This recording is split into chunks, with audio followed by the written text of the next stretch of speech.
Good morning friends. कैसे हैं आप सब? मैं उम्मीद करता हूँ आप सब बहुत अच्छे होंगे। तो चलिए, आज डेट है 25 जून। तो आज की करंट अफेयर के बारे में बात करते हैं।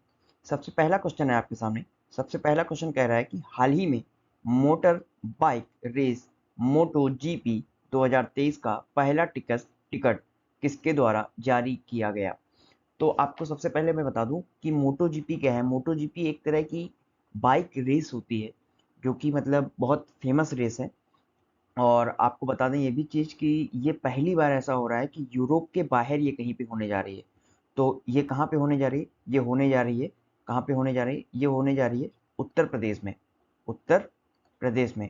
अच्छा, जब उत्तर प्रदेश का नाम आ गया तो आपको पता चल गया होगा कि उत्तर प्रदेश में हो रही है, तो कौन इसको करेगा? इसको टिकट किसके द्वारा जारी किया गया? इसका टिकट जारी किया गया है योगी आदित्यनाथ के द्वारा, जो कि यहाँ के उत्तर प्रदेश के मुख्यमंत्री हैं। ठीक। तो ये है। और इन्होंने जो है इसको मतलब वो जारी किया है। और ये कहाँ पे होने जा रहा है? ये जो है नोएडा में होने जा रहा है। ठीक। उत्तर प्रदेश के मुख्यमंत्री योगी योगी आदित्यनाथ ने मोटर बाइक रेस मोटो जीपी 2023 का पहला टिकट जारी किया है। दुनिया का सबसे तेज मोटर बाइक रेस मोटो जीपी 2023 की मेजबानी पहली बार भारत द्वारा की जाएगी। पहली बार मोटो ई रेस यूरोप के बाहर आयोजित की जा रही है, ये इंपॉर्टेंट पॉइंट है। और ये कहाँ पे हो रहा है? ये यूपी में ग्रेटर नोएडा में हो रहा है। ग्रेटर नोएडा में हो रहा है, तो ये चीज याद रखिएगा। चलिए अगले क्वेश्चन की तरफ चलते हैं। अगला क्वेश्चन हमसे कह रहा है कि हाल ही में आरबीआई के डिप्टी गवर्नर के रूप में किसे नियुक्त किया गया है? डिप्टी गवर्नर की बात कर रहे हैं। तो गवर्नर कौन है, जरा आप हमें कमेंट बॉक्स में बताइएगा। तो डिप्टी गवर्नर कौन नियुक्त किए गए हैं? डिप्टी गवर्नर नियुक्त किए गए हैं स्वामीनाथन जानकी रमन। अच्छा, नियुक्त किए गए हैं इसका मतलब ये नहीं कि ये नियुक्त हो गए हैं। ये अभी नियुक्त किए गए हैं, लेकिन इनका कार्यकाल शुरू होगा 30 जून के बाद। 30 जून के बाद शुरू होगा। ठीक। तो अभी मतलब ये नियुक्त नहीं की, मतलब नियुक्त कर दिए गए हैं, लेकिन अभी इन्होंने अपना कार्यकाल संभाला नहीं है। तो चलिए इनके बारे में जानते हैं।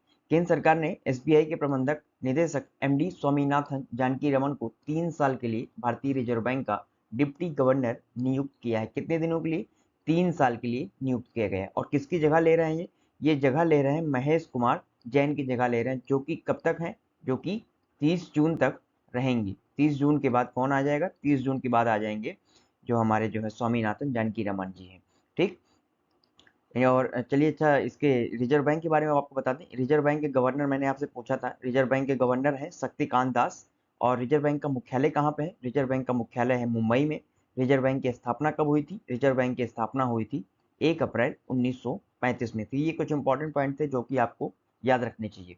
चलिए अगले क्वेश्चन की तरफ चलते हैं। अगला क्वेश्चन कह रहा है कि हाल ही में भारत ने किस देश को मिसाइल कार्वेट आईएनएस कृपाण उपहार के रूप में देने की घोषणा की है? अच्छा, ये बहुत अच्छी चीज बात है कि मतलब एक समय हुआ करता था जब भारत देश जो है सिर्फ अपने औजारों को या इन सब चीज़ों को, मिसाइलों को खरीदा करता था। आज की डेट में क्या है कि अब धीरे धीरे करके इंडिया डेवलप कर रहा है और इंडिया जो है लोगों को बेच भी रहा है। हालांकि आपको ये पता होना चाहिए कि जो इम्पोर्ट करते हैं, इम्पोर्ट करने में इंडिया जो है वो क्या है? इंडिया की रैंक कितनी है? इंडिया की रैंक 1 है। यानी कि सबसे ज़्यादा अगर कोई ये मिसाइल विसाइल अगर इम्पोर्ट करता है तो सबसे ज़्यादा इंडिया इंपोर्ट करता है।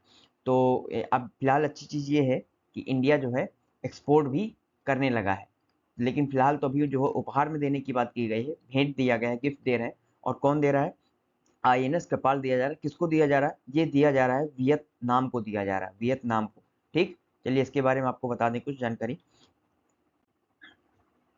रक्षा मंत्री राजनाथ सिंह ने 19 जून को वियतनाम पीपल्स नेवी को एक स्वदेशी ई सर्विस मिसाइल कार्वेट आईएनएस कृपाण उपहार में देने की घोषणा की है।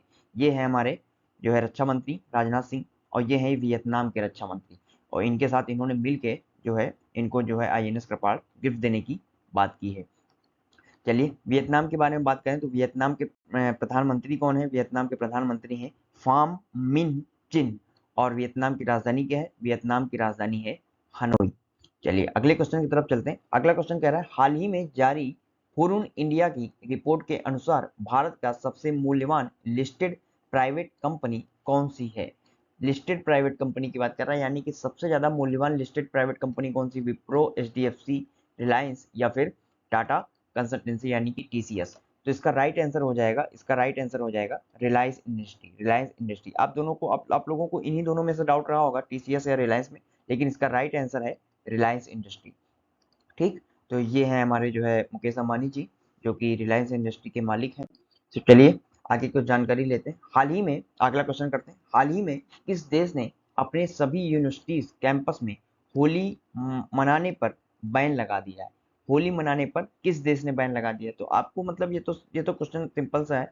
इसमें मतलब देख के आपको खुद दिमाग में समझ जाना चाहिए कि सबसे ज्यादा भारत के संबंध किससे खराब है, या तो चीन से खराब है या फिर पाकिस्तान से खराब है। अफगानिस्तान से इतने गड़बड़ नहीं है, अफगानिस्तान से बल्कि अच्छे ही है, और मलेशिया से तो बिल्कुल गड़बड़ नहीं है इतने।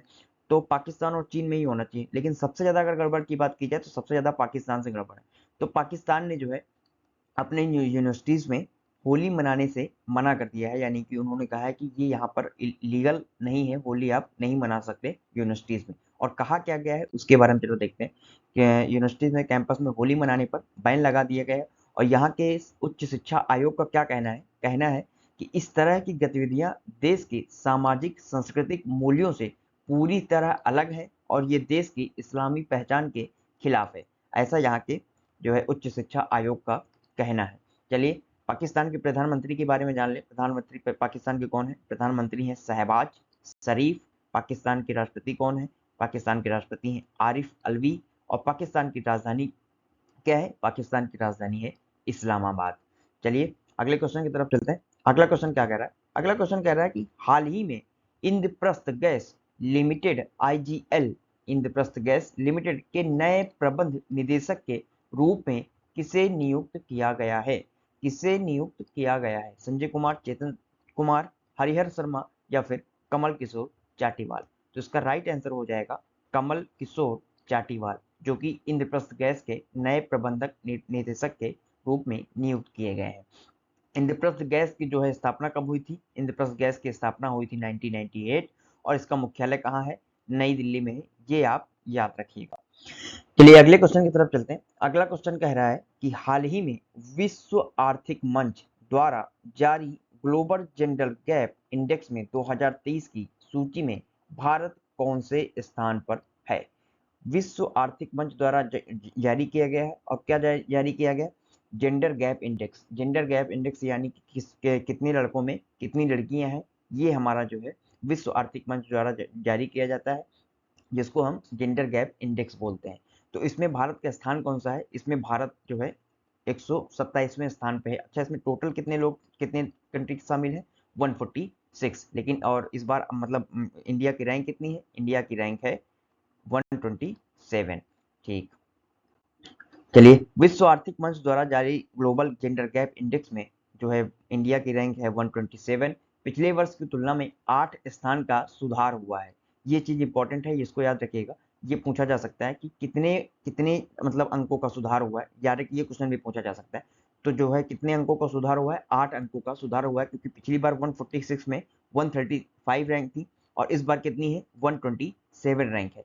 अच्छा, एक चीज और याद रखिएगा कि आइलैंड जो है लगातार 14वें साल सबसे अधिक लैंगिक समानता वाला देश बना हुआ है, यानी कि आइसलैंड जो है ये लगातार 14वें बार इसमें जो है सबसे ज्यादा लैंगिक समानता वाला देश बना हुआ है। चलिए, तो आइलैंड के बारे में बताते हैं आपको कि आइसलैंड जो है, आइसलैंड ये यूरोप जो है, यूरोप कॉन्टिनेंट है, यूरोप कॉन्टिनेंट में ही आइसलैंड है, और जो कि जो है यूरोप का भाग है।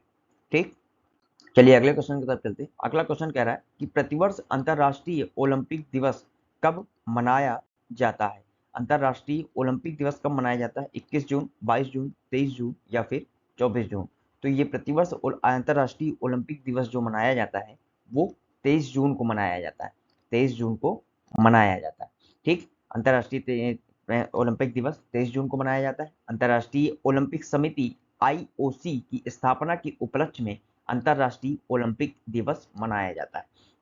किसके उपलक्ष्य में मनाया जाता है? जो आईओसी यानी अंतर्राष्ट्रीय ओलंपिक समिति है, उसकी स्थापना जिस दिन हुई थी उसके उपलक्ष्य में 23 जून को ये अंतर्राष्ट्रीय ओलंपिक दिवस मनाया जाता है। इसकी शुरुआत कब हुई थी? इसकी शुरुआत हुई थी 1948 में। अच्छा, अंतर्राष्ट्रीय ओलंपिक समिति की स्थापना कब हुई थी? तो ये स्थापना हुई थी 23 जून 1894 को 1894 में इसकी स्थापना हुई थी और 1948 से जो है अंतर्राष्ट्रीय ओलंपिक दिवस मनाया जाने लगा है। अच्छा, मनाते क्यों हैं? इस दिन खेल और ओलंपिक मूल्यों को बढ़ावा देने के लिए कई कार्यक्रमों का आयोजन किया जाता है। तो ये थी आज की करंट अफेयर। उम्मीद है कि आपको ये समझ में आया होगा, अच्छा लगा होगा। अगर आपको थोड़ा भी इससे हेल्प मिली है तो आप हमारे चैनल को सब्सक्राइब कर सकते हैं, लोगों के साथ शेयर कर सकते हैं और लाइक कर सकते हैं। और क्योंकि आप लाइक करेंगे तो हमें काफ़ी मोटिवेशन मिलता है। ठीक है, थैंक यू सो मच। जय हिंद।